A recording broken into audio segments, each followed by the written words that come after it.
வணக்கம் மக்களே, நான் தான் உங்கள் தருமபுரி பையன். இன்றைக்கி என்ன பண்ணுறேன்னா பீக்கங்காய் தோல் சட்னி. வீட்டில் எப்பயும் தூக்கி போட்டுருவாங்க.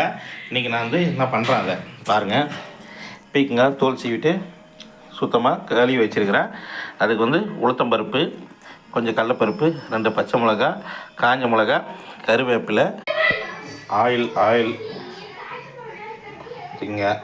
ஊற்றிங்க மக்களே. எண்ணெய் சூடாகிடுச்சு. இப்போ பாருங்கள்,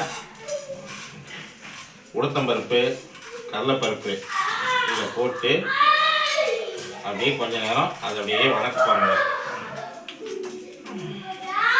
பட்டுன்னு வெடிக்கும்.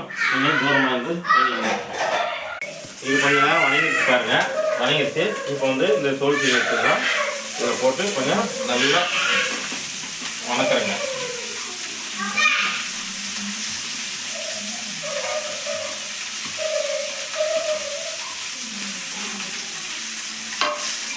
அப்போ இப்படி கிளாரி விட்டுனே இருங்க. அப்புறம் எடா ஃபோர்க்கில் செஞ்சால் கரண்ட் ஸ்பூன் வந்துடுச்சேன்னு பார்க்காதீங்க. ஸ்பூன் இப்போ தான் எடுத்தேன். என்ன பண்ணுறது, இந்த போகிறப்பு தான் நல்ல ருசிச்சு சாப்பிட கிடக்குது. இந்த அளவு வணங்கிடுச்சு. இப்போ ஸ்டவ் ஆஃப் பண்ணிவிட்டு இதை ஆற வைக்குவோம். ஆற வச்சுட்டு அப்புறமா மிக்சியில் அரைக்கலாம். அந்த பீக்கங்காய் துவையல் ஆற வச்சுருக்கிறேன். அதுக்குள்ளே ஒரு தக்காளி தோசை ஒன்று போட்டுடலான்ட்டு பாருங்கள். தக்காளி தோசை ஒரே ஒரு மாவு தான் இருக்குது. 2 தோசை போடலாம். தக்காளி தோசை போடுறோம் மக்களே. தக்காளி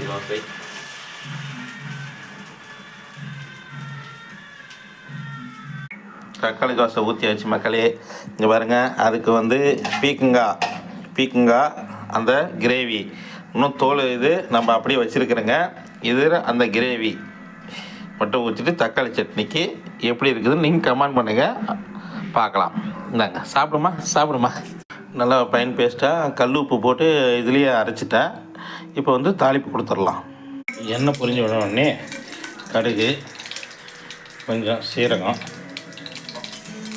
இதிலே பார்த்தோன்னா கருவேப்பிலையும் காஞ்ச மிளகாயும்.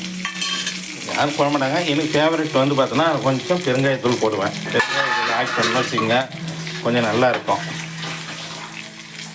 ஆட் பண்ணிடலாம்.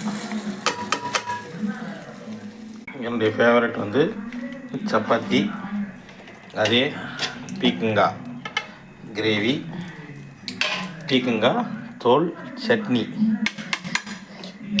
வாங்க சாப்பிடலாம். இது போட்டு சாப்பிடுங்க.